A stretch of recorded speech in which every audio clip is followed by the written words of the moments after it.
The final technique I teach on my yellow belt list is pressing the gun. Again, I spoke in an earlier video about how I tried to begin to address especially knife and gun defense at earlier levels in the students' training than I learned them when I was coming through the system. And again, my system is generally organized by category of attack. Now, as we progress, that changes some. Some of the lists we focus more on different types of attacks or different scenarios and engagements, and we'll address that when we get to those videos. But generally speaking, I try to address the categories of attack as we progress through the list.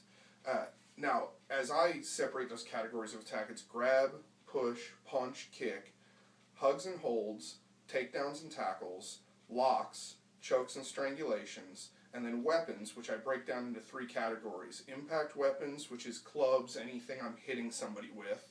Point and blade weapons, which is slashing and stabbing weapons. And projectile weapons, which could mean any sort of, any projectile weapon. It could be throwing a rock, it could be a bow and arrow, but in common self-defense, we're usually talking about firearms, right? So this is one of the first techniques I teach when we deal with that. Now, I originally saw this as a Krav Maga technique. I like it, I use it. There's some pros and cons to it that we'll address here in a second. But it's pressing the gun. The basic premise is our opponent's holding a gun up to us. Now, obviously, he has to be within range for us to do anything. And that's important to understand when you talk about firearms defense. If he's 7 feet away, then I'm in too much danger. I can't do anything, right? If I try to move, he's going to be able to shoot me before I can close that gap, even if I try to escape. If he's 15 feet away, I might just turn and run, because statistically we know that most people who brandish a weapon won't pull the trigger. If you see them point the weapon at you, that's an intimidation move. If they wanted to if it was just an execution, you wouldn't have seen the weapon coming. So most people who brandish a weapon won't pull the trigger. Most people who pull the trigger won't shoot. Most people who get shot won't be killed immediately by the shot. If you're able to escape and get medical assistance, you have a good chance of surviving a gunshot wound. So if he's 15 feet away or more, I may just turn and run, especially if I have a door that's only 4 feet away, right? They've done studies where even a lot of people who are trained in firearms use at a range of over 15 feet, they can't hit a target the size of a door in an adrenalized situation. So it's not, a lot of people have a concept that if he's got a handgun, it's a death sentence. Certainly it's dangerous. I don't want to underplay the danger involved in firearms. And on that note, anytime we're training knives or guns, you do not train with real weapons. You do not train with live weapons. I know some people do. I know some people think that you're a wimp if you don't. I can't beat this drum enough. I would never train with live steel with a training partner. I would never train with a loaded gun with a training partner. If you've trained martial arts for any amount of time, you've been on the receiving end of a technique. I don't want to be on the receiving end of a knife getting stabbed into my gut or getting shot, right? Train safely. You can't overemphasize. You're going to get hurt enough in your training. You have to take sensible precautions. So, on this subject of handgun defense, in order for me to get physical with a guy who's pointing a gun at me, he has to be within arm's reach. Now, there are things that I may be able to do to entice him to come within arm's reach. I may be able to close the gap with subtle footwork, like, I act like I'm complying. Oh, hey man, I'm sorry, let me get my wallet, right? And I'm moving closer to my opponent. Whatever that is, and we'll talk a little bit about that, and we'll do some scenario drills. You may be able to do subtle things. Look over his shoulder. Hey, your shoes are tied. Whatever it is, right? But the point is, I have to get him within that arm's reach for me to do anything and be effective. The most dangerous point when somebody's pointing that gun at me is that intermediate range, where he's too far away for me to reach him, but he's too close for me to run, right? So, in order for me to do this defense, he has to be there. If he's in the intermediate range, I have to wait. Now, obviously, if he says, I'm going to kill you on the count of 3, and I believe him, and he goes, 1, 2, you got to do something, right? So, yeah, there are those situations that are the worst case scenario, and you just, you roll the dice and the odds aren't in your favor. Hopefully, we avoid those situations by making better decisions ahead of time that don't end up with us, on the receiving end of somebody's handgun. We stay out of dark alleys, we don't start bar fights, etc., etc., etc., right? So, understanding that, in order to do any kind of technique, I have to be able to interact with my opponent physically. So, the scenario we have here is a guy who's pointing a weapon at us, generally center mass. We can have him pointing it at the head or the body. The point is, he's got a gun, it's on our center line, and we can reach him. We can reach that gun in his hand. Now, we'll also practice this technique against a draw, which we mentioned in an earlier video, the idea of jamming the draw. It's the same basic technique. All we're going to do is we're going to reach up and we're going to grab the barrel of the gun and point it away from us and down, okay? So he's got the gun out, we're just going to reach up and grab it and press it away and down, and as we do, we're going to explode in with offhand strikes to our opponent's head, right? So I'm here, I can do this hands down, I can do this hands up, we can build a scenario either way. But as soon as I get the chance, and maybe it's something where I have to get a little distraction, maybe I wait and somebody makes a noise behind him and he loses focus for a second, whatever it is, I explode in, pressing the gun, the barrel of the gun away and down, and I immediately start striking with my offhand and pushing right into my opponent.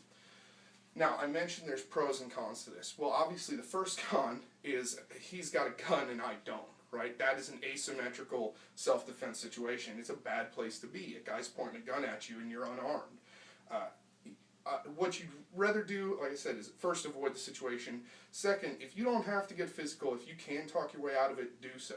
I've had guys pull guns on me in a road rage situation, and I was able to just escape, right? So that's successful firearms defense. You don't always have to beat up a guy to say, I successfully defended myself against a firearm. What you need to focus on is survival, is getting home alive, whatever that means.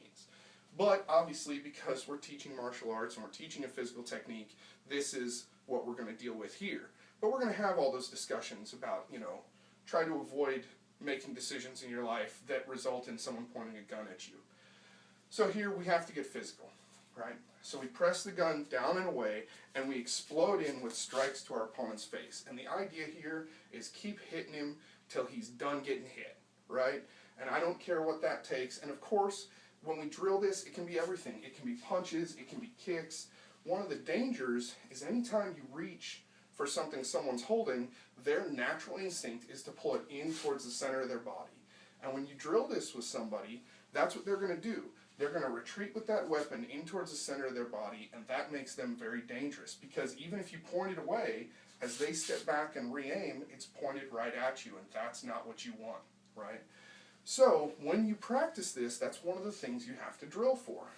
Another one is targeting, right? If I just reach up and flail at that weapon, that's going to set that guy off, and if he wasn't prepared to shoot me before, he may shoot me out of his just instinctive reaction. It may just be a startle reflex, and now I'm shot, right? So again, I have to be able to grab that weapon and immediately get it off of my line, and I have to explode in with my strikes and finish my opponent.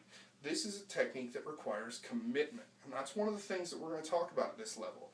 Now, we're in a level 11 situation. This isn't, we talked earlier about, it's drunk Uncle Joe, or it's somebody at the company picnic putting their arm at you. No.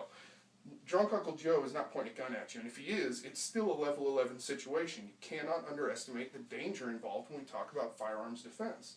So I'm going to go full commitment on this.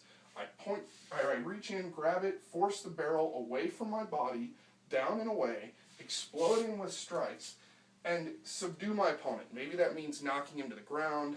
Maybe that means knocking him away so that I can go into some of my other techniques.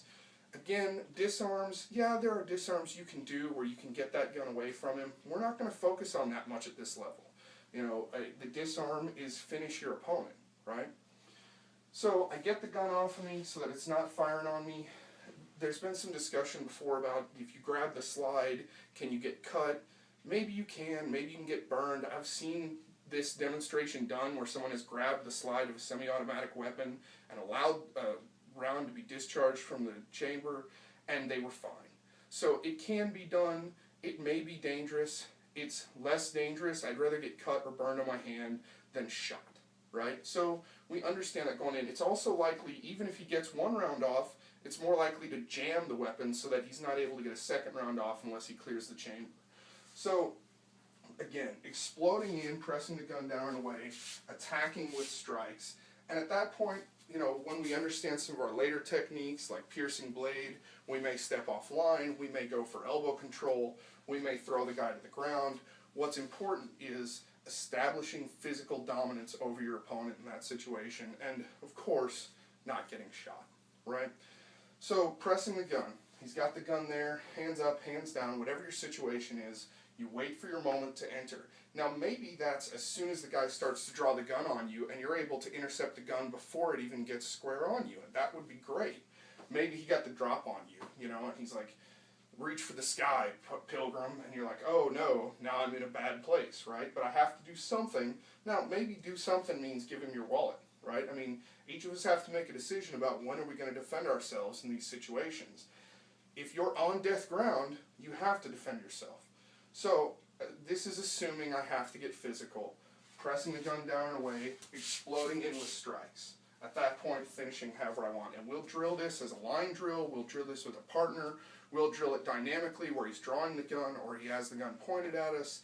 We're going to drill these techniques into the ground, and not just now, but throughout the student's training. Okay, so everything we've worked up to this point, our neutral bow is a weapon, right? Our grabbing, turning off the line of the attack, all these things come into play simultaneously to make each technique effective. So that's pressing the gun. That's the final technique I teach on my yellow belt list. So we've covered each of these categories of attack through the list. We haven't touched on a few things yet, like locks, chokes, and strangulations. We've kind of hinted at them with some of our material. We're going to get more in depth with that as we go later on into the system. And of course, remember, the physical self-defense techniques and the offensive striking combinations are just one part of the student's training, along with patterns, drills, basics training, knowledge factors, a study of human anatomy. There's so many aspects that go into their training besides just learning the techniques. And learning the techniques in the ideal phase is just the beginning of the beginning. That's step one, right? We immediately want to start training them in spontaneous application so that the students understand it's one thing for them to learn the lessons of the technique. I want them to be able to apply the lessons of the technique in a real dynamic situation, and so that's how we're going to train each of these techniques. So if you guys have any questions, let me know. I'd be happy to answer them.